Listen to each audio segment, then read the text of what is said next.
નમસ્કાર મિત્રો, સ્વાગત છે તમારું HNGU સ્ટડી પોઈન્ટ યુટ્યુબ ચેનલના એક નવા વિડીયોમાં।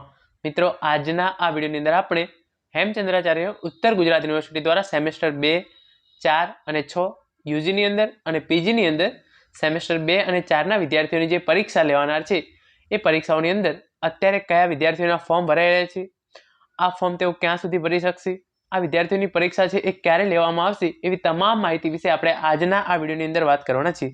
મિત્રો, HNGU study point YouTube channel દ્વારા HNGUની અને શિક્ષણ જગતને લગતી આવી તમામ માહિતી સૌપ્રથમ અને સચોટ રીતે પૂરી પાડવામાં આવે છે। ભવિષ્યમાં પણ આવી તમામ માહિતી મેળવવા માટે HNGU સ્ટડી પોઈન્ટ યુટ્યુબ ચેનલને અત્યારે સબસ્ક્રાઇબ કરી લેજો। હું અહીંયા તમને અલગ અલગ કોલેજમાંથી નોટિસ બતાવીશ। એની અંદર ઇન્ફોર્મેશન આપવામાં આવેલી છે કે અત્યારે ATKTની અંદર જે વિદ્યાર્થીઓને સેમેસ્ટર 2, 4 અને 6ની અંદર ATKT આવેલી હોય એવા વિદ્યાર્થીઓના ફોર્મ છે એ ભરાવાના ચાલુ થઈ ગયા છે। અને જે રેગ્યુલર સ્ટુડન્ટ હોય એટલે કે તેઓ જેઓ રેગ્યુલર કોલેજમાં જતા હોય એમના પણ પરીક્ષાના ફોર્મ છે એ ટૂંક સમયની અંદર જ ભરાવાના ચાલુ થઈ જશે। તો તમે અહીંયા જોઈ શકો છો એ પ્રમાણે ATKT નાપાસ વિદ્યાર્થીઓના યુનિવર્સિટી પરીક્ષા ફોર્મ ભરવા અંગે સૂચના, એટલે કે જે વિદ્યાર્થીઓને સેમેસ્ટર 2, 4 અને 6 યુજીની અંદર અને પીજીની અંદર સેમેસ્ટર 2 અને 4ની અંદર ATKT આવેલી હોય અથવા તેઓ નાપાસ થયેલા હોય ઇન્ટરનલ અને એક્સટર્નલ બંનેની અંદર, તો એવા વિદ્યાર્થીઓ માટેના જે ફોર્મ છે એ તારીખ 4/1/2024 થી 20/1/2024 દરમિયાન સુધી ભરી શકાશે।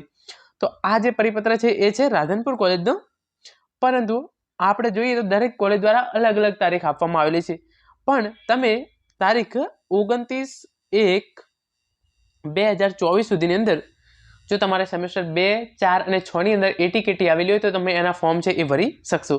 અને આની પરીક્ષા છે એ ક્યારે યોજાશે? આની પરીક્ષા છે એ જે વિદ્યાર્થી મિત્રોની, એટલે કે જે વિદ્યાર્થી મિત્રો અત્યારે સેમેસ્ટર 2, 4 અને 6ની અંદર અભ્યાસ કરી રહ્યા છે એ રેગ્યુલર સ્ટુડન્ટની પરીક્ષા જ્યારે લેવામાં આવશે ત્યારે જ આ ATKT વાળા જે સ્ટુડન્ટ છે એમની પરીક્ષા છે એ પણ લેવામાં આવશે।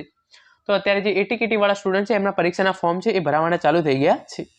એના માટેની ફી કોર્સ વાઇઝ અલગ અલગ રહેશે, પરંતુ જે BA BCom સેમેસ્ટર 2 અને 4ના વિદ્યાર્થીઓ છે એમના માટે ફીની રકમ છે ₹290। BA BCom સેમેસ્ટર 6ના વિદ્યાર્થીઓ છે એમના માટે છે ફીની રકમ ₹340 અને MA અને MCom સેમેસ્ટર 2 અને 4ના જે સ્ટુડન્ટ છે એમના માટે જે ફીની રકમ છે એ ₹390 છે। જો તમે ઇન્ટરનલ એક્ઝામની અંદર ફેલ હોય તો તમારે એ પણ એક્ઝામ છે એ ફરીથી આપવી પડશે, તો તમારે એના પણ ફોર્મ તમારે કોલેજમાં જઈ છે ને ભરી લેવાના છે। હવે આપણે વાત કરીએ કે આ ફોર્મ ભરવા માટે તમારે કયા કયા ડોક્યુમેન્ટ છે એ લાવવાના રહેશે। તો ફોર્મની સાથે માર્કશીટની નકલ તથા પાસપોર્ટ સાઇઝનો ફોટો લાવવાનો રહેશે, એટલે કે જે ATKTનું તમારે ફોર્મ ભરવાનું છે એ તમારે પહેલાં કોલેજમાંથી લેવાનું છે, પછી તમે જ્યારે તમારી ATKT આવેલી હોય એ માર્કશીટ અને તમારો એક પાસપોર્ટ સાઇઝનો ફોટો છે એ તમારે જમા કરવાનો છે।